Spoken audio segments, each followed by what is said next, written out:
ایک اور مل کر کے صلوات پڑھیں آپ حضرات۔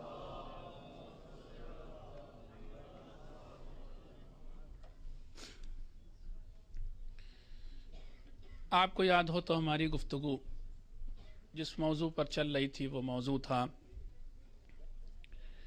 کربلا میں عوام و خواص کا کردار اور ہمارے لیے عبرتیں۔ اس سلسلے میں بہت سی باتیں میں نے آپ کی خدمت میں عرض کی کہ عوام کیا ہوتے ہیں، خواص کیا ہوتے ہیں، ساتھ ہی ساتھ یہ بھی آپ کی خدمت میں عرض کیا کہ عبرت کیا ہوتی ہے، درس کیا ہوتا ہے، اور پھر کل کی گفتگو میں عوام اور خاص کا بنیادی فرق جس کو بصیرت کہتے ہیں وہ پیش کیا کہ بصیرت ہوتا ہے۔ لیکن ابھی پوری بات جہاں تک پہنچانا چاہتے تھے نہیں پہنچی تھی آج، لیکن ہمیں بھی جیسے میں نے وعدہ کیا تھا کیس اسٹڈی والی بات کہ اب ہم دیکھیں گے کہ خواص نے کیا کردار نبھایا، وہ بھی آج کی رات دیکھیں گے۔ لیکن اتنا اور آپ کی خدمت میں عرض کر دیں ساتھ ساتھ کہ سب سے بڑا، اگر میں نے جیسے بتایا تھا، سب سے بنیادی اور سب سے بڑا فرق عوام اور خواص کا کیا ہے؟ بصیرت ہے، ویژن ہے، انسائٹ ہے۔ اگر انسان ویژن رکھتا ہو تو پھر اس کے لیے ساری دنیا اور آخرت آسان، وہ بڑے سے بڑے امتحان سے گزر جائے گا۔ اور مثال اس کی زندہ مثال جس ذکر کو ہم کرنے بیٹھے ہیں کربلا والوں کی ہے۔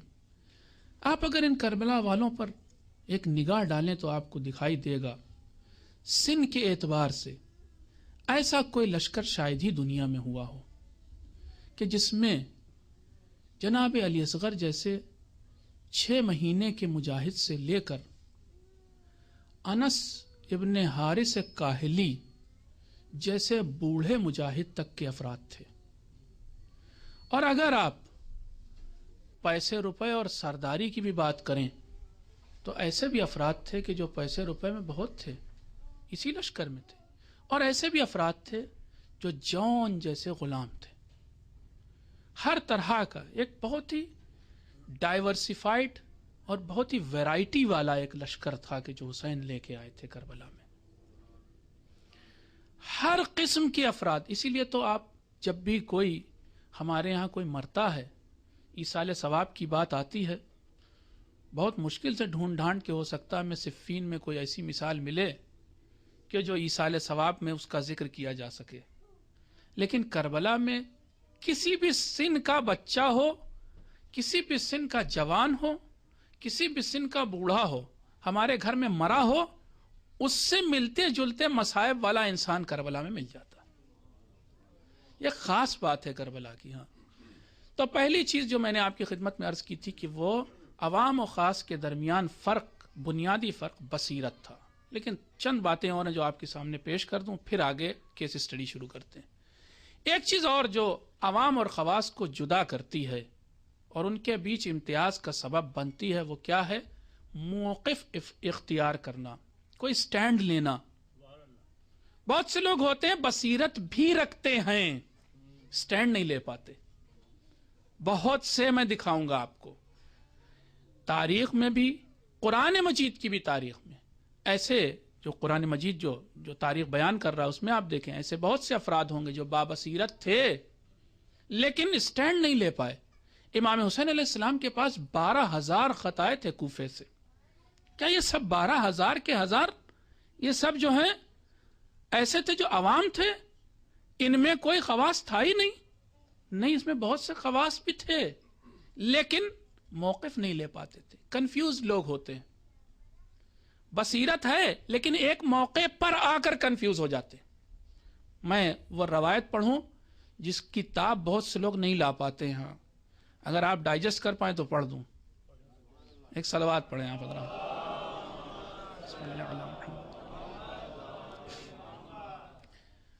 ہمارے اور آپ کے چھٹے امام، امام جعفر صادق علیہ السلام نے فرمایا ارتد الناس بعد الرسول اللہ ثلاثہ، رسول کے بعد سب کے سب، البتہ لوگ غلط ترجمہ کرتے ہیں، کہتے ہیں مرتد ہو گئے، نہیں، ترجمہ ایسے نہیں۔ ارتداد کے ساتھ اب وہ گرامر میں آپ کے سامنے پیش نہیں کروں گا، بہرحال ترجمہ صحیح نہیں ہے. یہ ترجمہ میرے خیال میں ایسا ہونا چاہیے کہ رسول کے بعد سب کے سب اصحاب کنفیوزڈ ہو گئے، الا ثلاثہ، صرف 3 لوگ تھے جو بابصیرت بھی تھے اور کنفیوزڈ بھی نہیں تھے. کون تھے یہ؟ کون لوگ تھے؟ سلمان، ابوذر، مقداد. تینوں کے بارے میں امام نے فرمایا کہ یہ لوگ وہ تھے جنہوں نے سٹینڈ لیا، ایک لہجے کے لیے بھی، 1 منٹ 1 سیکنڈ کے لیے بھی یہ کنفیوز نہیں ہوئے. ورنہ آپ خود سوچیں ذرا سا، اپنے کو اس جگہ پہ لے جا کے رکھیں. پیغمبر کا بھی انتقال ہوا، ان کی ابھی وفات ہوئی، اور اب پبلک اکثریت ایک جگہ پر جمع ہوئی ہے اور وہ ایک زبردست میٹنگ چل رہی ہے. ہم آپ ہوں تو کیا کریں گے؟ صحیح سے بتائیے گا، کدھر بھاگیں گے؟ ارے ایک بڑا زبردست جلسہ چل رہا ہے، بڑا زبردست کانفرنس چل رہی، جو بھی اس کو آج کی زبان میں نام دیں. کیا ہم بھی ٹھہر پاتے؟ اور کیا ہمارے دل میں بھی 1 منٹ 1 سیکنڈ کے لیے خیال نہ آتا کہ مجھے وہاں بھی جا کے دیکھنا چاہیے کیا ہو کیا رہا ہے؟ لیکن 3 تھے ایسے جیالے کہ جنہوں نے سٹینڈ بھی لیا اور جن کے دل میں کوئی شک نہیں پیدا ہوا، کوئی کنفیوژن نہیں آیا.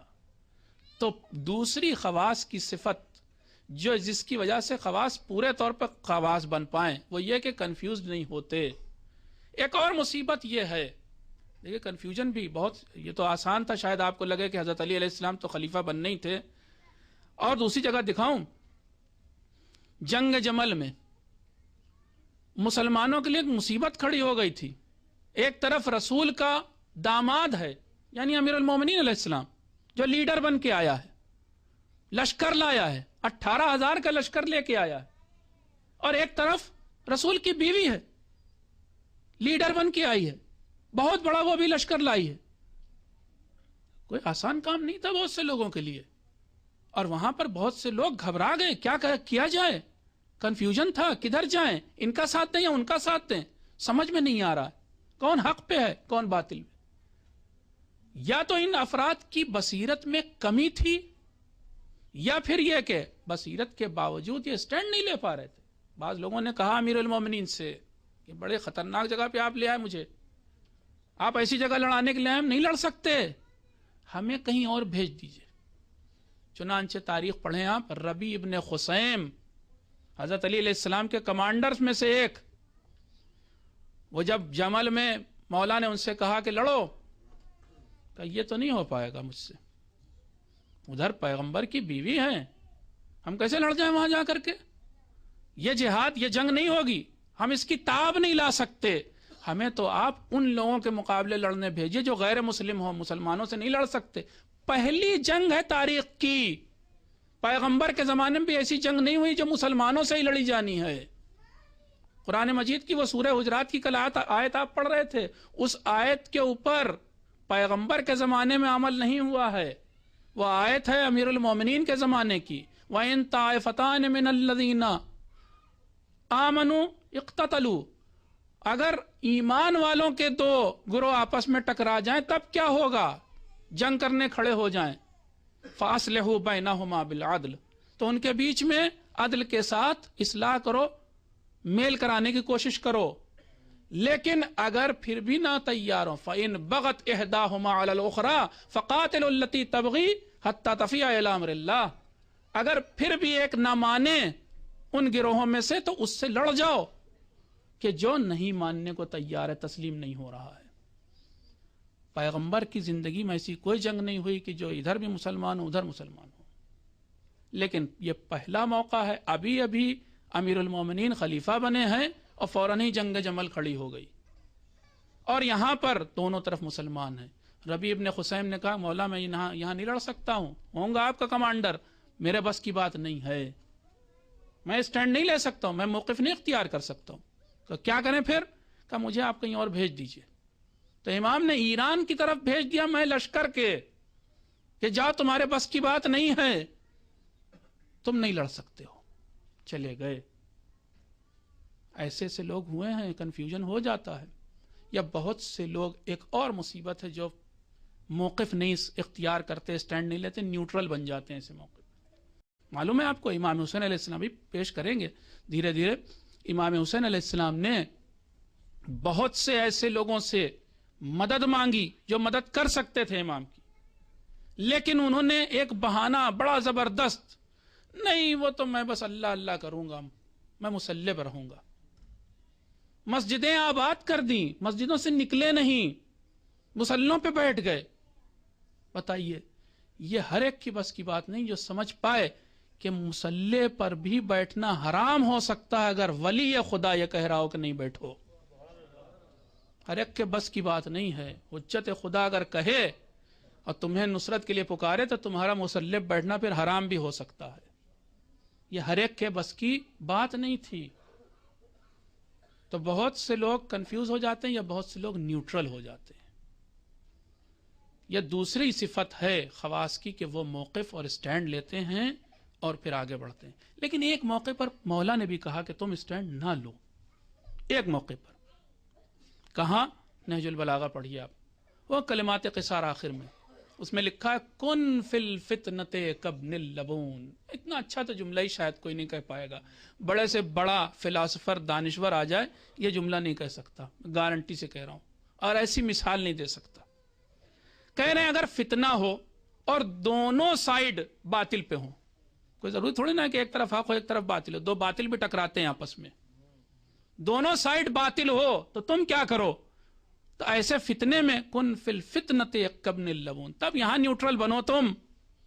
اور کیسے بن جاؤ؟ جیسے اونٹ کا بچہ، بچہ بھی فیمیل بچہ، اونٹنی چھوٹی ابھی بچی ہے. ابن لبون اس اونٹنی کو کہتے ہیں جو ابھی جوان نہیں ہوئی اور اتنی چھوٹی ہے کہ اس کے اوپر کوئی بار کوئی چیز لادی نہیں جا سکتی، وزن نہیں لادا جا سکتا، اور چھوٹی ہے اس لیے سے ابھی ماں نہیں بنی، دوہا بھی نہیں جا سکتا. تو امام کہہ رہے ہیں کہ ایسی اونٹنی کے بچے بن جاؤ کہ نہ ادھر والے دوہ پائیں نہ ادھر والے اپنا بار رکھ پائیں، کوئی فائدہ تم سے اٹھا نہ پائے، نہ اس سائڈ کے لوگ نہ اس سائڈ کے لوگ. یہ کہاں پر؟ جب دونوں سائڈ باطل ہوں. ایسا بہت ہوا ہے باطل. بنی امیہ بنی عباس ٹکرا رہے ہیں، کوئی ضروری ہم کسی کا ساتھ دیں؟ نہیں. کن فی الفتنۃ کابن اللبون، یہاں پر اسٹینڈ نہیں لینا ہے. ایک مل کر کے صلوات پڑھ دیجیے آپ.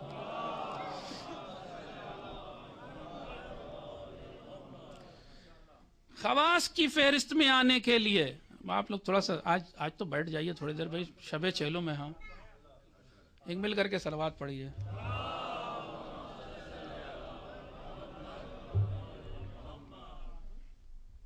خواص کی فہرست میں آنے کے لیے تیسری صفت وہ کیا ہے؟ بر وقت حمایت. اگر وقت پر حمایت نہیں کی تو یہ بھی بیکار ہے. امام حسین علیہ السلام نے، پھر کہہ رہا ہوں ابھی بہت سارے کیسز آئیں گے، اجمالاً بتا رہا ہوں، بہت سے لوگوں سے حمایت مانگی تھی، بہت سے لوگوں سے مدد مانگی تھی، لیکن ان لوگوں نے بر وقت مدد نہیں کی. جب ضرورت تھی تب مدد نہیں کی. آپ کربلا کو ہر طریقے سے ہر اینگل سے دیکھیے. یہی ہر اگر 10 منٹ ہم کہہ رہے ہیں اور دیر کرتے ہیں، صبح ہو چکی تھی، جنگ شروع ہونے والی تھی، ہر نے پکا کیا، ایسرٹین کیا کہ ہوگی یا نہیں ہوگی، جا کے پسر ساتھ سے پوچھا کیا جنگ ہوگی. ابھی ہر صبح تک نہیں گئے ہیں، جبکہ آپ کو معلوم ہونا چاہیے کہ شب عاشور امام حسین علیہ السلام کے قیام سے تاریخ کہتی ہے ایسی آوازیں بلند ہو رہی تھیں. واہ کیا جملہ تاریخ نے لکھا، لہم دوی کدوی النحل. واقعا جھوم جاتا ہے آدمی جب یہ پڑھتا ہے کہ کیا انصاران امام حسین علیہ السلام تھے.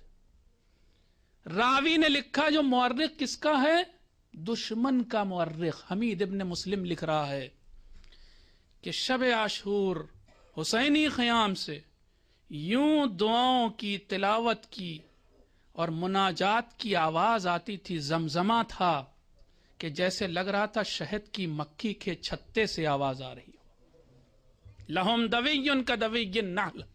اس آواز کو سن کر، اس زمزمے کو سن کر شب عاشور 32 لوگ یزیدی لشکر سے امام حسین علیہ السلام کے لشکر میں آئے. 32 لوگ. ہور نہیں آئے لیکن رات میں حور کو آخر میں آنا ہے، لیکن اگر حور اب ذرا سی دیر کر دیں، بر وقت حمایت نہ کریں تو پھر دیر ہو جائے گی۔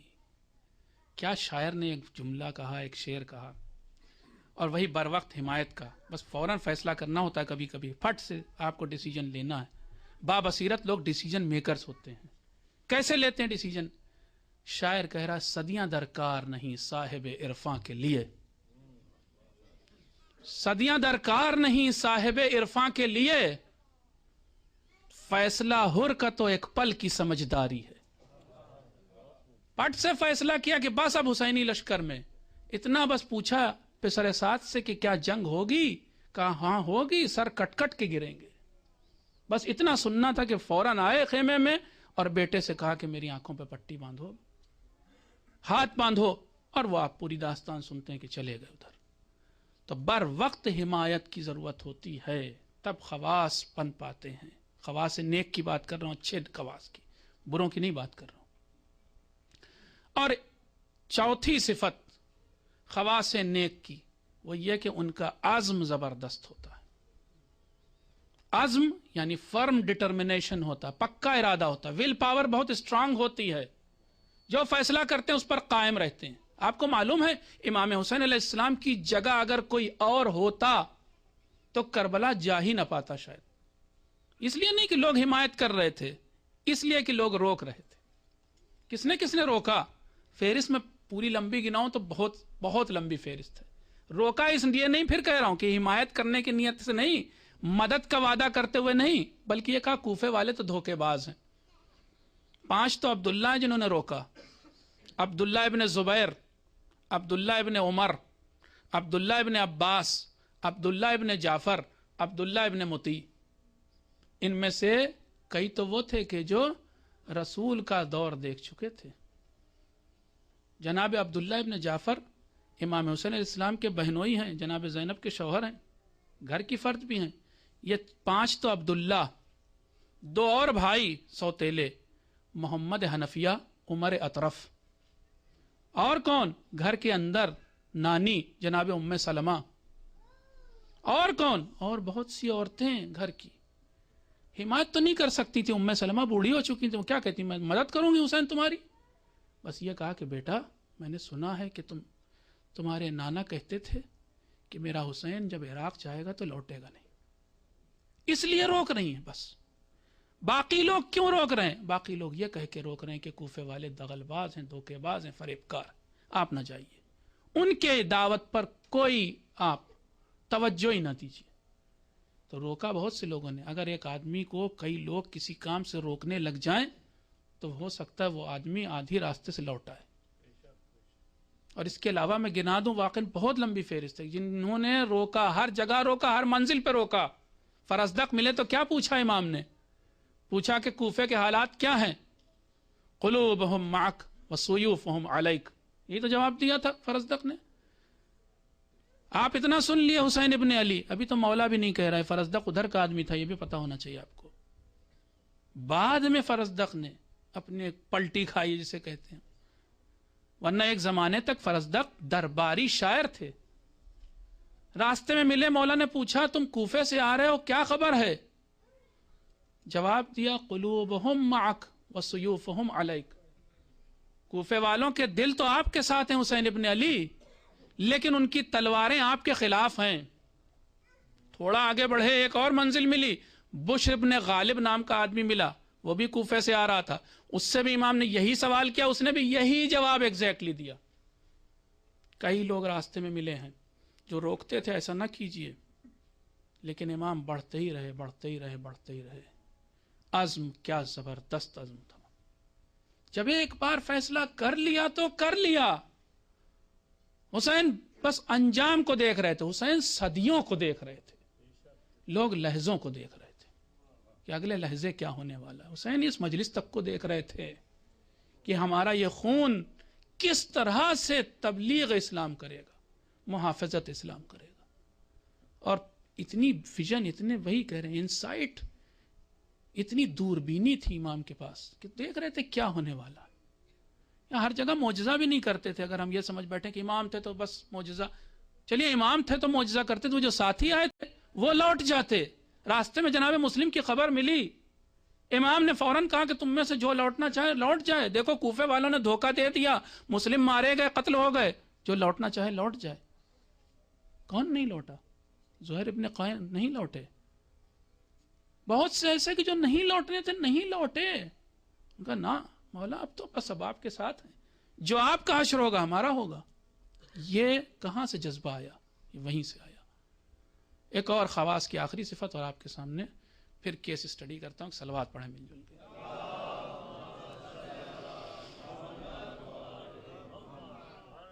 عزم کے بعد عمل کی منزل ہوتی ہے. انسان ارادہ ہی نہ کرے کہ ہم ایسا کرنے والے ہیں، عمل نہ کیا تو. جب امام حسین علیہ السلام سے آ کر کے عبداللہ ابن عمر نے یا عبداللہ ابن زبیر نے یا ان لوگوں نے آ کے کہا، تو صرف امام نے یہ نہیں کہا کہ میں نکلنے والا ہوں مدینے سے، اور پھر بس ارادہ کر کے رہ جاتے. نہ، نکل گئے. رات پورے طور سے ایک طریقے سے کہیے ختم نہیں ہوئی، فجر کے بعد چھوڑ دیا مدینہ. بس اب یہ مدینہ رہنے کے لائق نہیں. کیا عمل میں زبردست دیکھیے، فوراً عمل کرتے ہیں. یہ خواص ایسے ہی ہوتے ہیں. اور آپ یہ نہ کہیے گا پھر کہ یہ تو امام تھے. میں کہہ رہا ہوں گھر کی عورتیں، جناب رباب کو کہنا چاہیے تھا کہ ابھی رکیے تو مولا، میں اپنے بچوں کا سامان تو رکھ لوں، اتنے بڑے سفر پہ چل رہے ہیں، مکے جا رہے ہیں ہم لوگ. کسی خاتون نے یہ سب کوئی بہانہ نہیں کیا. بس جس کو جانا تھا چل دیا، اٹھ گیا. چلیے بس آپ کہہ رہے ہیں چلیے، اس لیے فوراً عمل کیا. اور ان کے وہی کہہ رہے ہیں جناب علی اکبر کا ایک جملہ واقعا آپ لوگ سنتے ہیں، یاد بھی رکھیے کیا کہا شہزادے نے. ایک میسج دے دیا ہم کو. راستے میں آپ نے سنا کہ جب مکے سے کربلا جا رہے تھے امام حسین علیہ السلام نے ایک جگہ قیام کیا. راستے میں قیام کے دوران امام ایک موقع ایسا آیا کہ اپنے بیٹے علی اکبر کے زانوں پہ سر رکھ کے سو گئے. تھوڑی دیر بعد آنکھ کھلی اور کہتے ہوئے اٹھے کہ انا للہ و انا الیہ راجعون. شہزادے نے پوچھا خیر تو ہے بابا؟ جواب دیا کہ میں نے خواب میں دیکھا کہ کوئی کہہ رہا تھا کہ یہ قافلہ موت کی طرف بڑھ رہا ہے اور موت قافلے کی طرف بڑھ رہی ہے. کیا کہا شہزادے نے؟ ہمارے لیے ایک بہت زبردست سبق میسج. السنا علی الحق.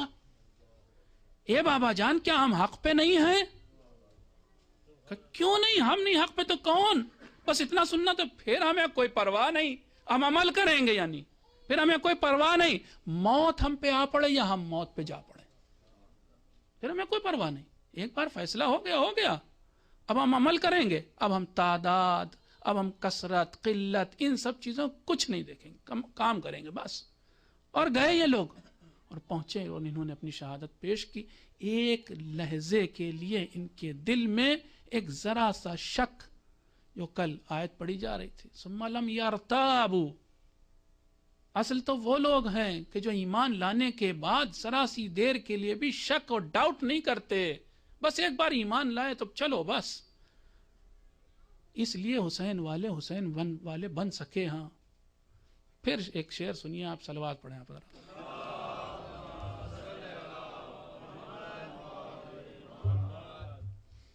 ان 72 کی مثال ساری تاریخ میں کسی نبی، کسی امام کے اصحاب میں بھی نہیں ملتی. ہاں اسی کو رکھ کے مد نظر رکھ کے سامنے رکھ کے شاعر نے کہا میدان کربلا میں 72 حسین تھے.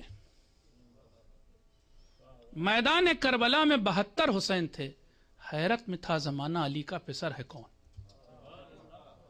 واقعاً 72 آ گئے تھے، ہر ایک کا عزم، ہر ایک کا عمل مثل حسین تھا.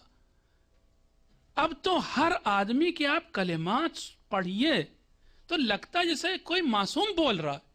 اتفاقاً آپ کو بتائیں امام حسین علیہ السلام نے یہی جملہ کہہ دیا، میں نے دیکھا، اور وہی جملہ حضرت علی علیہ السلام بول چکے تھے. نہج البلاغہ میں مولا کا جملہ ہے واللہ لابن ابی طالب آنس بالموت من الطفل بصدی امہ. فرما رہے مولا میں نہج البلاغہ میں ہے، اپنے بارے میں فرما رہے ہیں، کہہ رہے خدا کی قسم پسر ابو طالب، یعنی اپنے لیے کہہ رہے ہیں، مجھے موت سے اتنی انسیت ہے، اس سے بھی زیادہ انسیت ہے جتنی ایک بچے کو اپنی ماں کے سینے سے انسیت ہوتی ہے۔ یہ جملہ کس کا تھا؟ مولا متقیان کا، نہج البلاغہ میں لکھا ہوا ہے۔ اور اب شب عاشور جب جناب زینب نے امام حسین علیہ السلام سے یہ کہا کہ بھیا آپ نے اپنے اصحاب کو آزما تو لیا ہے، تو امام نے جملہ ارشاد فرمایا میں نے انہیں آزمایا، یہ لوگ موت سے اتنی انسیت رکھتے ہیں اور اس سے زیادہ انسیت رکھتے ہیں جتنا ایک بچہ اپنی ماں کے سینے سے رکھتا ہے۔ سب کے سب علی ہو چکے تھے، سب کے سب حسین ہو چکے تھے، یہ بابصیرت لوگ تھے۔ آئیے اب بس میں کیس اسٹڈی شروع کرتا ہوں، ایک صلوات پڑھیں آپ حضرات۔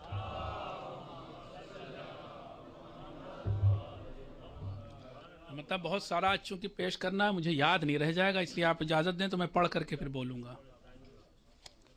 ایک صلوات پڑھیں اور آپ۔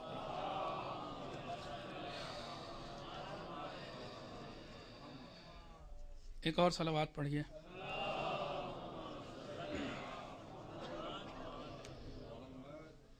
یہ خواص کی ساری صفات بیان کر دی۔ اب دیکھیے کربلا میں ان لوگوں کا کیا رول تھا، عوام کا بھی کل انشاءاللہ کوشش کریں پیش کریں وقت ہوا تو۔ خواص میں بہت بڑی بڑی شخصیات، نامور شخصیات کون کون سی تھیں اس وقت؟ عبداللہ ابن زبیر، عبداللہ ابن عمر، عبد الرحمن ابن ابی بکر اور امام حسین ابن علی علیہ السلام۔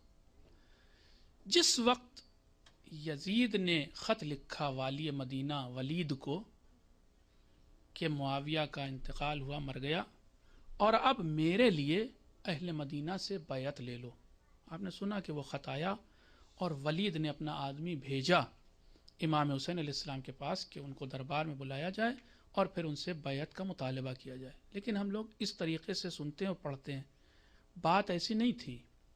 ولید نے اپنا قاصد بھیجا امام حسین علیہ السلام کے پاس، صرف امام حسین علیہ السلام کے پاس نہیں بھیجا تھا۔ اور یہ بھی بتا دیں ولید گورنر تھا مدینے کا، اور یزید شام میں خلیفہ بنا بیٹھا تھا، حاکم بنا بیٹھا تھا۔ ولید کے پاس آیا خط، گورنر کے پاس خط آیا، جو خط آیا اس میں ایک بڑا خط تھا جس میں لکھا ہوا تھا پوری معاویہ کے مرنے کی خبر تھی، یہ سب تھا۔ اس کے بعد لکھا تھا اہل مدینہ سے بیعت لے لو۔ اسی خط کے ساتھ ایک اٹیچمنٹ لگا ہوا تھا جس کو آج تک تاریخ میں اوزون فارہ کہا جاتا ہے، لومڑی کے کان کے برابر اتنا سا ایک اٹیچمنٹ لگا تھا۔ اسی خط میں ایک اور پرزہ تھا، اس پرزے پہ لکھا تھا کہ 4 لوگوں سے بہت شدت کے ساتھ مطالبہ بیعت کیا جائے، اور ان میں سے اگر کوئی انکار بیعت کرے تو اس کی گردن اڑا دو۔ کون 4 لوگ؟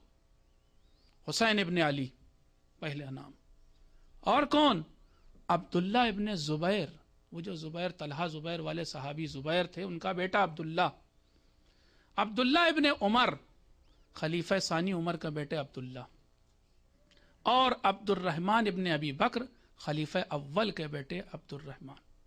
میں پھر سے دہرا رہا ہوں، حسین ابن علی، عبداللہ ابن زبیر، عبداللہ ابن عمر، عبد الرحمن ابن ابی بکر، ان 4 سے شدت کے ساتھ بیعت کا مطالبہ کرنا، اگر ان میں سے کوئی انکار کرے تو ان کی گردن اڑا دو۔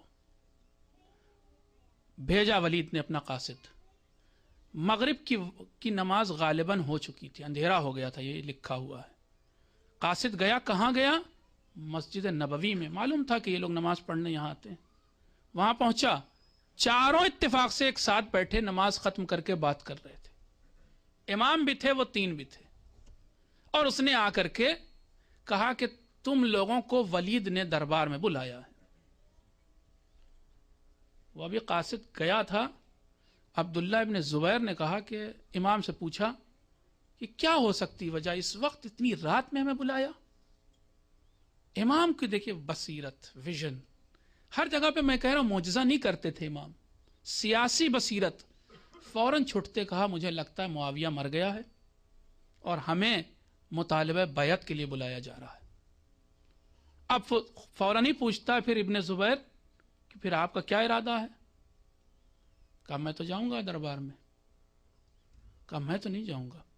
باقی 2 نے بھی کہا ہم تو نہیں جائیں گے، ہم نہیں جائیں گے دربار میں۔ امام نے کہا نہیں میں تو جاؤں گا اور ابھی جاؤں گا، اور امام اسی رات گئے، پہلے گھر گئے، 30 آدمی کو ساتھ لیا، جناب اکبر اور جناب ابو الفضل العباس بھی اس میں ساتھ میں، محمد حنفیہ، سب بھائی سارے ساتھ، سارے جوان گھر کے ساتھ، 30 آدمی ساتھ لے کر راتیم پہنچ گئے۔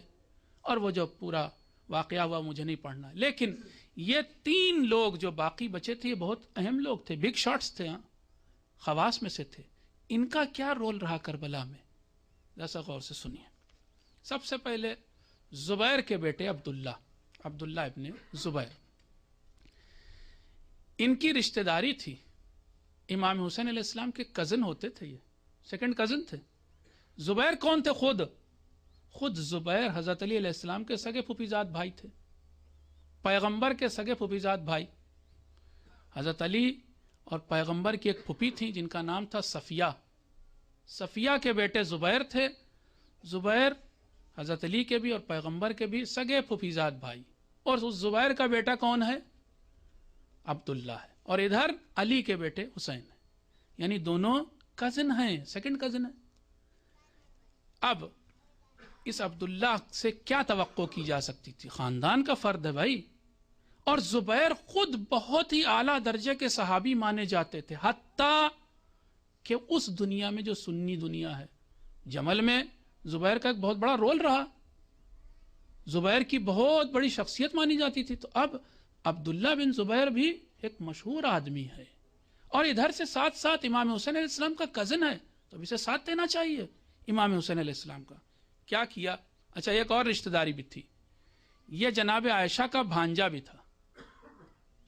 عبداللہ ابن زبیر یعنی زبیر کی شادی عائشہ کی بہن سے ہوئی تھی، اور خود عبداللہ ابن زبیر دوسرے اعتبار سے کیا ہوا؟ ابو بکر کا نواسا تھا، ابو بکر کا نواسا، اور ادھر سے علی کا بھتیجا۔ ایسا آدمی زمانے ابو بکر میں یرموک والی جنگ میں تھے، جنگ یرموک میں عبداللہ ابن زبیر نے شرکت کی۔ زمانے عمر میں مصر کے لیے جب لشکر بھیجا عمر نے تو اس میں بھی شرکت کی۔ زمانے عثمان جب آیا تب بھی یہ بہت ہی نامی گرامی شخصیت تھے، اتحاد المصاحف نام کی ایک کا کام کیا گیا۔ عثمان کے زمانے میں قرآن مجید، اس زمانے میں کوئی چھپتا تو تھا نہیں، ہاتھ سے لکھا جاتا تھا، عربک رسم الخط جو ہوتا تھا، یعنی جو عربی اسکرپٹ تھی وہ ڈیولپ نہیں ہوئی تھی، اس وجہ سے قرآن کے جتنے نسخے تھے ان میں تھوڑا تھوڑا فرق لوگوں کو لگتا تھا ہے۔ ان کو ایک بنانے میں ایک کمیٹی بنائی گئی، اس کمیٹی میں عبداللہ ابن زبیر تھا، اس لیے عثمان کے زمانے میں بھی ایک اہم شخصیت۔ حضرت علی کا زمانہ آیا، حضرت علی کا شدید مخالف، نہ صرف یہ کہ اپنی رشتہ داری بھی نبھاتا، بنی ہاشم میں تھا، ہاں، پھر بھی سخت مخالف۔ اس کے بعد جنگ جمل کو کروانے والا یہی عبداللہ ابن زبیر۔ عائشہ آ نہیں رہی تھی، مکے لوٹ گئی تھیں، آدھے راستے آئی تھیں، خبر ملی، اس کے بعد واپس لوٹ گئی، عثمان کی خبر ملی تھی، عثمان مارے گئے۔ پہلے تو بہت خوش ہوئی، جب یہ پتہ چلا تھوڑا اور آگے بڑھیں، جب یہ پتہ چلا لوگوں نے علی کے ہاتھ پہ بیعت کر لی، واپس لوٹ گئی مکے، آنے کو تیار نہیں تھی مدینے۔ لیکن یہی ابن زبیر یعنی عبداللہ ابن زبیر عائشہ کو، اپنی خالہ کو منا کے لایا تھا کہ نہیں، آپ کو چلنا ہے، جنگ میں آپ ہی کی وجہ سے رونق ہوگی۔ یہی لایا تھا جس نے جنگ جمل کو برپا کروایا تھا، رسول کی بیوی کو گھر سے نکالا اسی نے تھا۔ کتنا شروڑ آدمی تھا، دیکھیں آپ۔ جناب عائشہ سے پیغمبر نے کہا ہوا تھا کہ پہلے ہی سے پیشن گوئی کی ہوئی تھی کہ اے عائشہ، حواب ایک جگہ تھی، حواب سے میری بیویوں میں سے ایک بیوی گزرے گی اور اس پر حواب کے کتے بھونکیں گے۔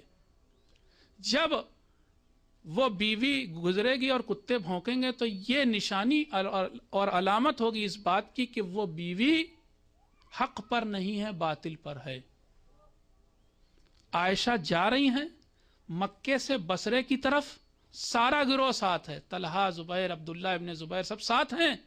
راستے میں حواب کے کتے بھونکے، عائشہ کو یاد آیا کہ نبی نے کہا تھا کہ حواب نام کی جگہ کے کتے بھونکیں گے، عائشہ تمہیں ہوگی، یہ بھی کہہ دیا تھا۔ جب یہ یاد آیا کہ اور اس وقت حق پہ نہیں ہوگی تو فوراً کارواں کو روکا، اور اب